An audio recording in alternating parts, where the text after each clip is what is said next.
तो बच्चों इस सेशन में हम सभी देखेंगे कि by the application of dimensional analysis how we will be able to derive the formula और relation between different physical quantities. ठीक है, तो ये थर्ड है। फर्स्ट था यूनिट का conversion from one system to another.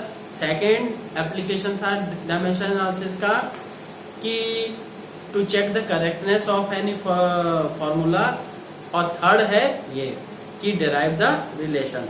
अब देखिए बच्चों, इसमें क्या है, कोई ये इसको एक एग्जांपल के थ्रू ही समझेंगे और वही पैटर्न लगभग हर एक एग्जांपल में आपके यूज होगा। ठीक, तो लेट कर लेते हैं क्वेश्चन क्या है। अब देखते हैं बच्चों, एक क्वेश्चन है कि the centripetal force depends upon mass of a body. ठीक, तो स्पीड ऑफ द बॉडी किन किन बातों पे डिपेंड करता है? फर्स्ट है mass of the body, second है speed of the body and third one is radius of circular path. Deduce the formula for centripetal force. Centripetal force के लिए आपको फॉर्मूला डिराइव करना है। ठीक है, तो ये देखते हैं क्या करना है जी। सब बच्चों देखिए, जो स्टेप्स हम लगभग इसमें फॉलो करेंगे सेम टू सेम स्टेप्स लगभग हर एक क्वेश्चन में फॉलो होगा इससे रिलेटेड। ठीक, let step first let F directly proportional to, F क्या है? सेंट्रीपिटल फोर्स है। F directly proportional to m to the power a, v to the power b and r to the power c। ठीक है, ये centripetal force के लिए F is the force, m is the mass, v is the speed या velocity कहिए और r is the radius of that circular path. तो अब ठीक, यहाँ पे देन क्योंकि प्रोपोर्शनल का साइन है तो यहाँ पे k हो जाएगा m a b b and r power c। Clear? तो अब सुनिए क्या करना है। ये तो हो गई हमारी इक्वेशन नंबर 1, फर्स्ट स्टेप हमने कर लिया। अब सेकंड स्टेप क्या करना है? स्टेप सेकंड में कि here k is a dimensionless constant। ठीक है, k is a dimensionless constant होना चाहिए। ठीक, अब सेकंड स्टेप के लिए हम करते हैं, क्या करेंगे कि f सभी की डायमेंशन लिखेंगे।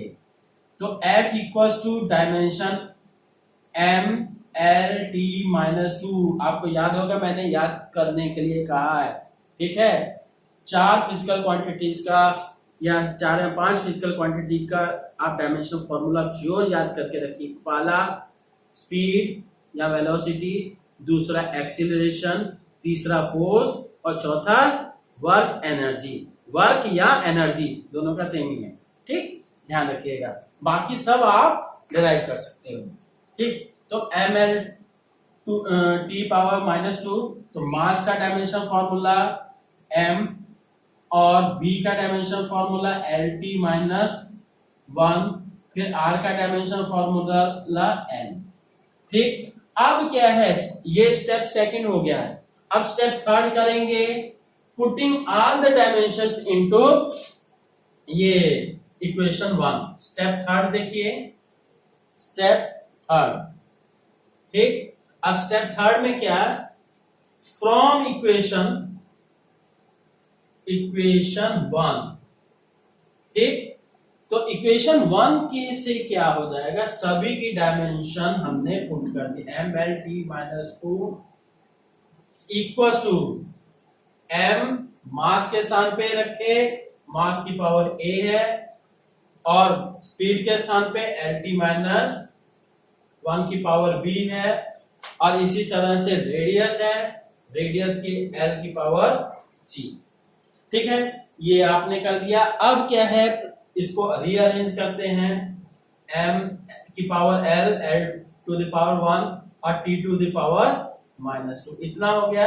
और इधर भी देखते हैं, m की पावर कितना होगा a, l की पावर क्या होगा, यहाँ पे b और यहाँ पे c, तो b प्लस c और t की पावर माइनस b। क्लियर? तो अब क्या करेंगे, ठीक है, अब क्या हो जाएगा जी, तो by the principal of homogeneity. Homogeneity क्या होगा कि dimensions of same physical quantity should be same at both sides. ठीक है, तो m की पावर इधर जो है m की पावर इधर भी सेम होनी चाहिए, a इक्वल टू 1। फिर इधर l की पावर 1 है, l की पावर b प्लस c है, b plus c should be equal to 1। और इधर t की पावर क्या है -2 है, और इधर क्या है -b, तो -b इक्वल टू -2, तो it means b will be comes equal to 2। तो इसके बेसिस पे आप कह सकते हो c will be equal to 1 minus b, तो 1 माइनस b के स्थान पे रखेंगे 2, दैट बिकम्स -1। तो अब ये हो गया जी, यहां हमारा थर्ड स्टेप हो गया। फिर से अब फोर्थ स्टेप 4 क्या करना है स्टेप 4 में, फ्रॉम इक्वेशन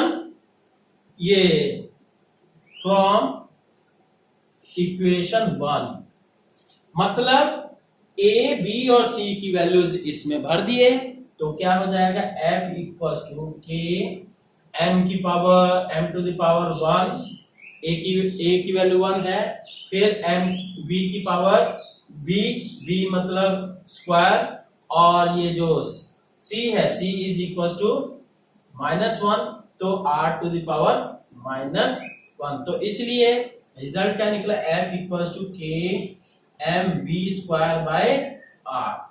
ठीक है, तो बच्चों ये यहां लिख दे रहे हैं बड़ा सा, तो ये क्या हुआ f equals to m v square by r। यहां पे k by other calculations you will get k equals to 1। अगर यहां तक लिखते हो बिल्कुल सही है, आगे लिखना चाहो क्योंकि आपको पता होना चाहिए सेंट्रीपिटल फोर्स का फॉर्मूला क्या होता है, F equals to M V square by R, K equals to 1 होता है वहां, तो इसलिए वो भी लिख सकते हो। ठीक है, तो अब नेक्स्ट क्वेश्चन देखते हैं। अब देखते हैं बच्चों नेक्स्ट क्वेश्चन क्या है कि frequency new of A stretched spring depends upon, कोई स्प्रिंग है बंधा हुआ है स्ट्रेच है, उसमें उसका वो वाइब्रेट करेगा और उसकी फ्रीक्वेंसी किस पे डिपेंड करता है कि its length L, second is its mass per unit length, ध्यान दीजिएगा mass per unit length small m, and third one is tension in the string. Deduce the formula for nu, मतलब frequency के लिए आपको formula निकालना है। तो क्या होगा जी, सबसे पहला स्टेप हमने कर दिया स्टेप 1, तो लेट न्यू, जो न्यू बच्चों ये v की तरह से लगता है, तो ये l की पावर a, फिर m to the power b and t to the power c। ठीक, तो इसलिए यहां से क्या हो गया k l to the power a, m to the power b, t to the power c। This is equation number 1, पिछले method के बेसिस पे चल रहे हैं। ठीक है, तो अब स्टेप 2 फिर से कर देते हैं। ठीक, तो अब क्या है डायमेंशन ऑफ ईच क्वांटिटी, हर एक क्वांटिटी की डायमेंशंस क्या होंगी, तो देखिए dimensions of each quantity that will be equal to T will be equal to क्या हो जाए, सॉरी क्या लिखने लगा, हाँ न्यू, मतलब न्यू क्या है फ्रीक्वेंसी है, फ्रीक्वेंसी की डायमेंशन होती है t पावर -1, और k is a dimensionless constant, ये लिखना जरूरी है, k डायमेंशनलेस कांस्टेंट, ये जरूर लिखिएगा। ठीक है, तो यहां से हो गया l जो है l इज द लेंथ की डायमेंशन l, और ये मास, ध्यान दीजिए m क्या है मास पर यूनिट लेंथ है। बच्चे मैक्सिमम बच्चे यहीं पे मिस्टेक करते हैं, मास पर यूनिट लेंथ, तो मतलब m का डायमेंशन क्या होगा, m will be equal to m l -1, मतलब मास पर यूनिट लेंथ, तो m is equal to mass by length. ठीक है, ये ध्यान दीजिएगा। तो इसलिए और नेक्स्ट है टेंशन। टेंशन मतलब फोर्स। फोर्स का डायमेंशन फॉर्मूला mLT-2। ये आपने सेकंड स्टेप कर लिया। सेकंड स्टेप के बाद अब हम थर्ड स्टेप तक जाते हैं। क्या?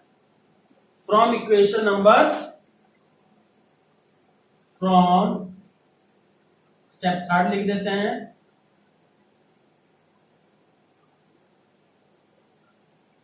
From equation number 1।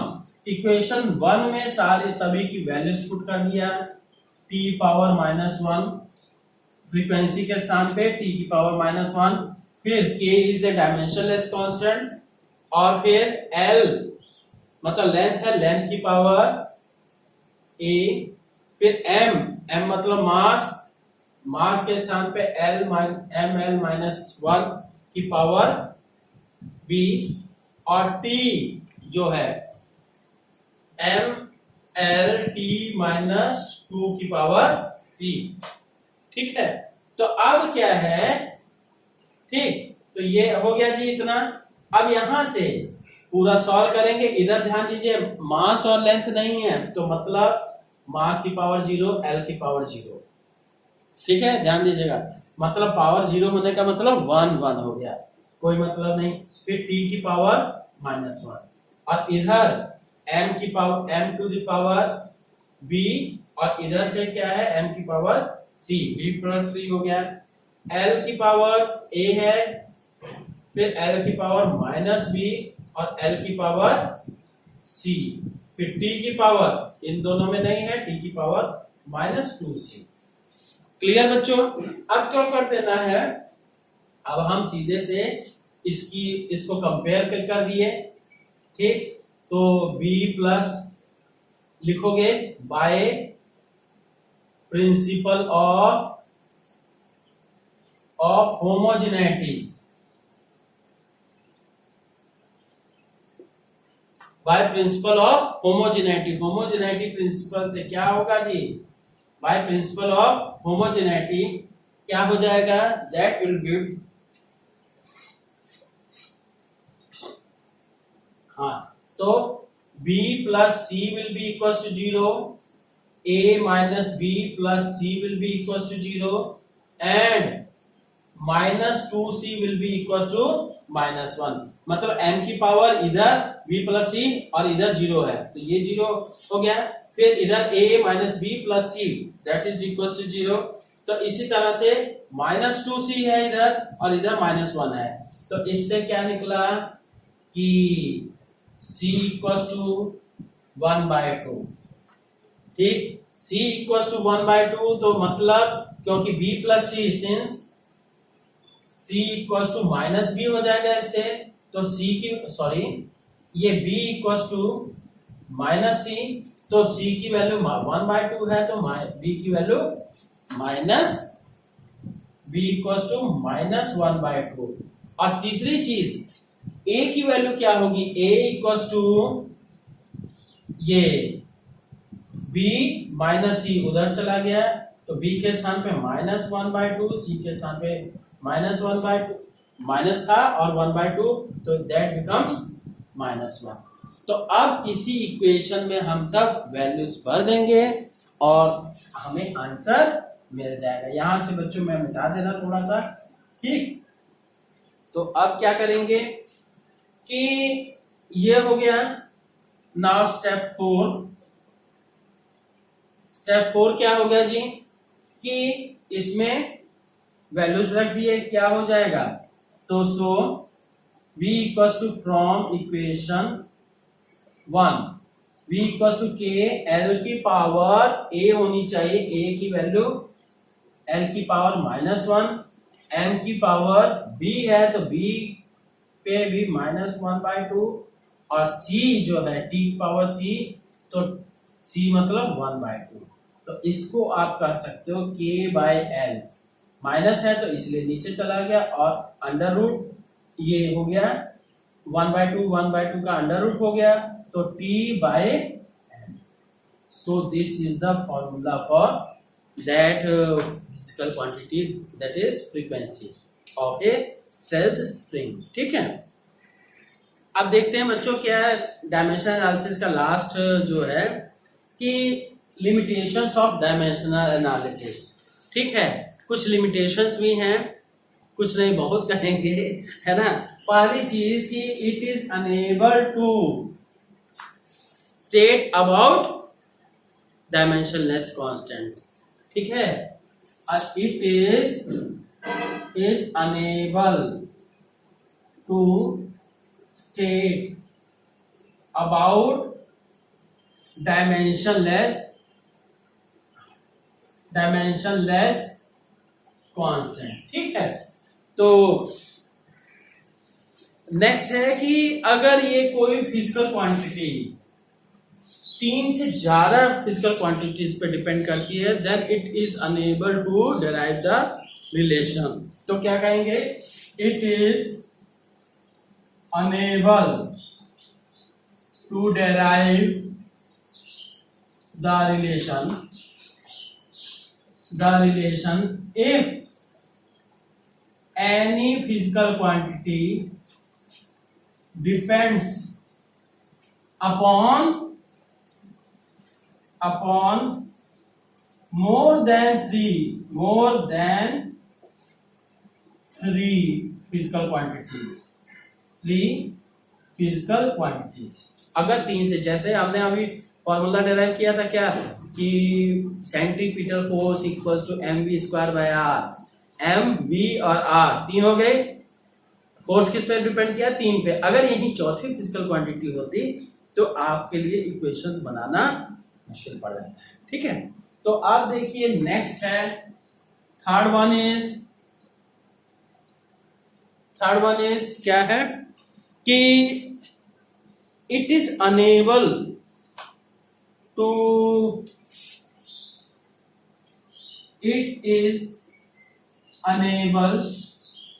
to derive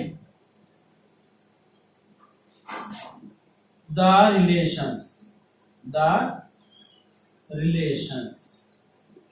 ठीक, कैसी relations, which have trigonometric functions,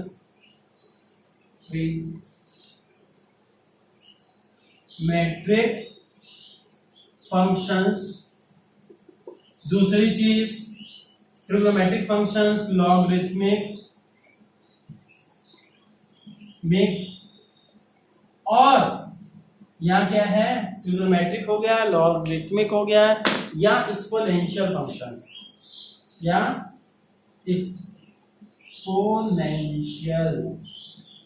functions, ठीक है, ऐसे को ये डिराइव नहीं कर सकता है।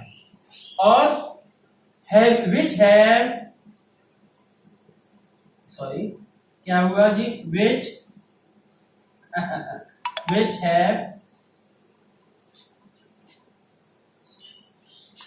ये प्लस और माइनस, एडिशन और सब्ट्रैक्शन, टू पार्ट्स, ये क्या है, which has addition or subtraction,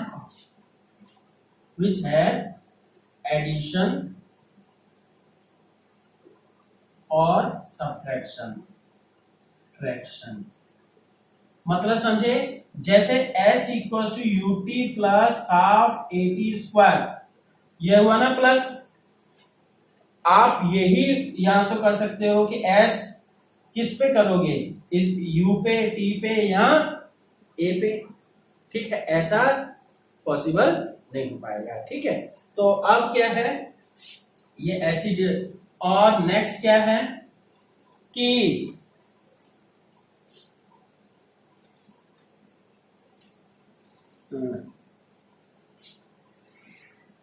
और क्या है last, sometimes it is difficult, sometimes it is difficult to identify